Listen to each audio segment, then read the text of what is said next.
Welcome everybody, Paul Stoner, CEO, Big and Scott, joined today by Daniel Ashton from the Elsternwick office, Salesperson of the Month. Congratulations. Thank you, Paul. Been a while since we've done this. Indeed, we're just having a laugh. It's been a long time since we've done it. Long time. So you're first to get to this table again. Congratulations. Thank you.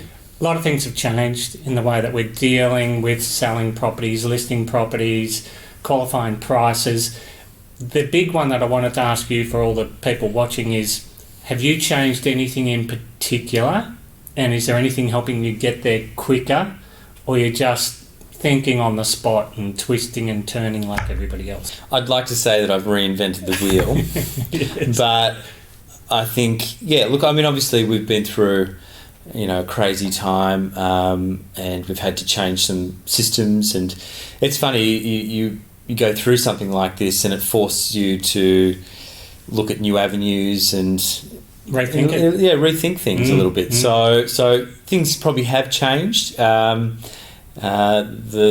first and foremost is that I've got a child now, a beautiful little boy who's 9 months old. Thank you. Yes. So if nothing else, that just changed everything. Simply needing to bring everything into a tighter schedule so I can be present for him is a real challenge. But it would be. Yeah, I mean, look, it's wonderful being a dad, but to be a top performing real estate agent and a dad turns out is buying yourself time. Quite a task. So I take my hat off to everyone who's come before me and done that. Yeah. So you've liked the process of having to book a private appointment and corral them into a time frame, which has all changed again now. Actually, would you like to see that stay? Did that work well for you? I think it was a bit of a nightmare, to be honest, the booking appointments. Yep. Just simply because, we're already so time poor and it just shows you how efficient our system is where, you list a property, however many thousands of eyeballs view it, see a half-hour inspection time 2-3 times a week and decide whether they've got enough will and intent to come and inspect the property. It's actually a wonderful qualifying tool in itself. Yes. Whereas when you're booking one by one, you're essentially needing to take the call of every person in the marketplace to book a time and then hope that they all turn up, which was another thing that was going on. A lot of no-shows, not cancelling, taking up unique precious time spots and not turning up. So I can't say I'm displeased about the fact that that's all over. I'm very happy to be back with open for inspection. Yeah. So anything that you change that you would keep moving forward? Look, I think a lot more conversations or a lot more in-depth conversations prior to getting to see a potential vendor, I think is something that's come out of it, and also them making time during hours as opposed to wild hours. It feels like a lot of people are still working from home, so they're far more flexible than what they were before. Yes. But thankfully for me, in my situation, a lot of the late nights have been avoided by flexibility through the day with appointments and appraisals and so on. Yeah. That's suited me down to the ground, given that I'm aiming to be home before 6 for a bath and feed and all of those wonderful things. Yeah, right. So what about... Did you embrace the team side of things? So online meeting with your vendors and that sort of stuff. Did you embrace that, or there's a real want, you think, by vendors to get you in the house, connect, or is it you that wants to connect? Look, we certainly tried that. I think there's something about face to face which you can't replace over a screen. Yeah. So although we did what we needed to and what was necessary through that time, I don't think that's a real substitute for the face-to-face contact that we have. There's just a different element to that, which I far prefer personally. Yes. Yeah. I'm very happy that we're back doing what we're doing, and I was thinking about the questions that you might ask me and what's changed. Well, what's changed is that we can actually show properties again. I mean, It's so that's what true. changed last month. It's so I true. mean, you know, Yeah. what an extraordinary time to go through. Yeah. Where, you know, we couldn't show properties again after it happening last year and then it happening again this year. And there's a little bit of nervousness around it getting back to normal, the way that we did it normally. I'm finding it, and even with coming into offices and so forth, there's this nervousness around, well, that's the way that we used to do it. Are we still allowed to do it that way? It all feels a bit weird, yeah. Yeah, I mean, even last Friday I went to Chadstone for the first time, and you're almost tentatively walking around thinking, this feels I'm breaking the unusually normal, and there's just been so much that hasn't been normal, Yes, you know, yeah. in the last 12, 18 months. So the thing that hasn't been normal is the market. So you've had a great month.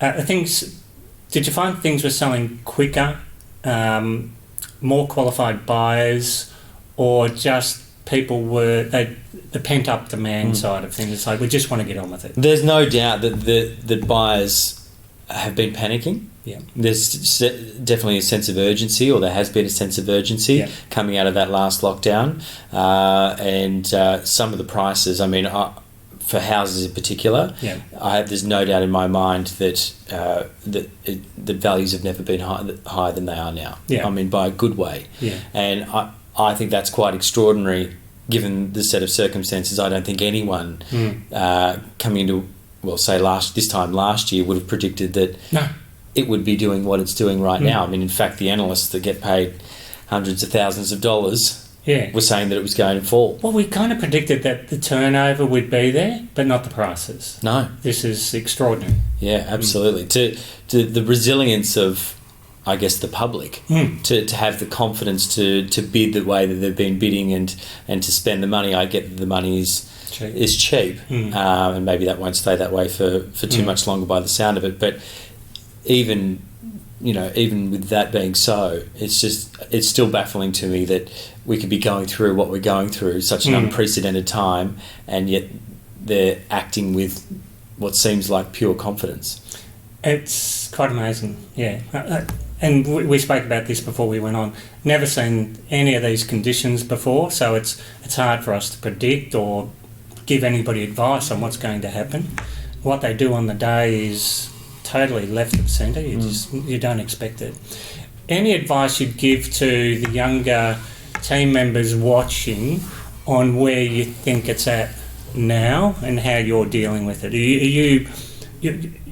I'm sensing, please let it be normal again. I want to deal with it normally. But is that the way that you are dealing with it? Yeah, it's an interesting one. I think moving forward, I mean, I'm all about, when I'm giving advice now, all we can deal with is now. I mean, that's what this has shown you. I mean, no one knows what's around the corner, so trying to crystal ball gaze as to what's going to happen further down the track, I think is a risky business. Yes. So I'm saying to my clients, and I would advise the young ones to say to their clients, we know about now. Now is good. What's going to happen in the future? So, I mean, that should be a call to action, if nothing else. We know it is good now. If you're thinking of moving now and making that move, I mean, you're only increasing the risk by waiting if you're ready to go. Well, it's great advice. It's just so true. We really don't know what's going to happen tomorrow. Exactly. And we could go into another lockdown. And that's the whole conversation, really. And you know what that feels like. So let's just get it done. How are you looking towards the end of the year now? Very busy.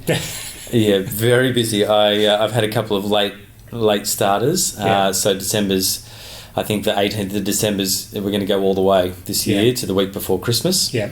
A lot of people saying, is it going to continue on over Christmas? I mean, I think from what I can hear, I mean, we've all had a tough 12, 18 months, and if we're allowed to go and visit people that we haven't been able to, or go places we haven't been able to, I think people are going to take the opportunity.